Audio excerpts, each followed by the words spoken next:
Good day, I'm Tamara McHale, and this is your GIS News for Tuesday, August 16.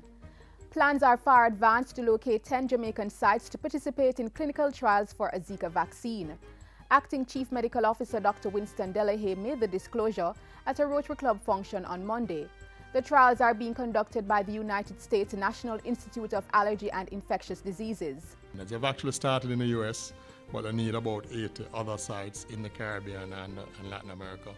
And I think we may be able to provide 10 of those sites. With the trial, healthy human subjects will be provided with the vaccine, then tracked for 6 months to a year to see how many of them will get infected with the Zika virus.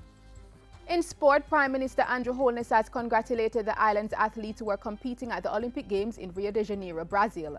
There are still more medals to be won, and the entire Jamaica is willing you on to win. Just reaching the Olympic Games, however, is an achievement in itself. It says that you are among the best in the world, and we are all so proud of our athletes. Prime Minister Holness returns to the island today after being in the Brazilian city since last Thursday. Meanwhile, the minister responsible for sport has congratulated Jamaica's Shericka Jackson, who secured a bronze medal in the women's 400 meters race Monday evening. Congratulations, Shericka. You're on the podium. You've medaled. Jamaica is proud of you. Jackson, who is competing in her first Olympics, finished third in a time of 49.85 seconds. Minister Oliver Grange also expressed congratulations to Stephanie and McPherson, who finished sixth in a time of 50.97 seconds. The race was won by Shawnee Miller of the Bahamas in 49.44 seconds.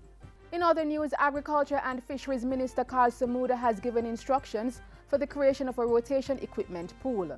With the pool, small farmers will be able to access industrialized equipment through the Rural Agricultural Development Authority and the Jamaica Agricultural Society.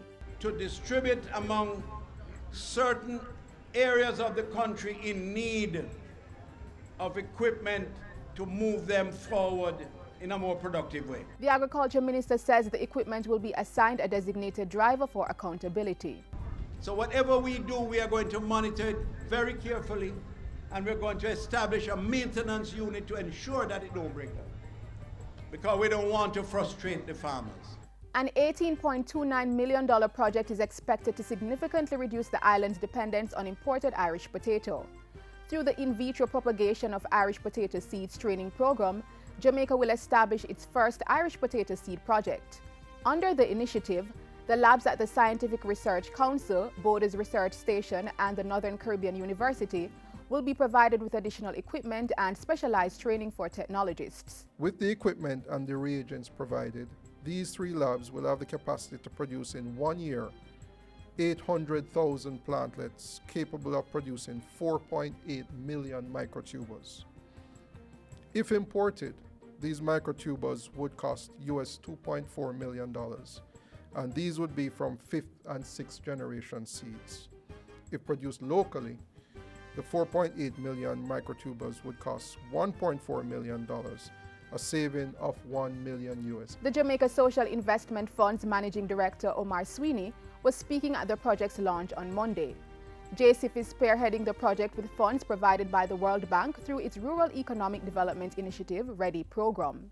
Mr. Sweeney expressed the hope that the Irish Potato Seeds program would mushroom into the island, exporting to CARICOM. And finally, Jamaican songwriters and composers have been urged to improve their skills in order to maximize earnings from their creative work. Culture and Entertainment Minister Oliver Grange made the call recently, pointing out that while the Jamaican music industry was estimated at $130 million US, worldwide sale of records was $4 billion US.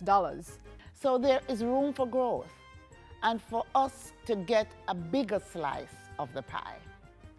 This is why I've made it my mission to build sustainable prosperity for our people by growing our cultural and creative industries, including our music industry. Minister Grange delivered a pre-recorded message to Friday's Music Writers Workshop held at the Edna Manley College of the Visual and Performing Arts.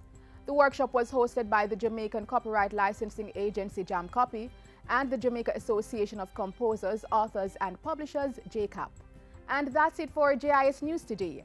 I'm Tamara McHale. Thank you for watching.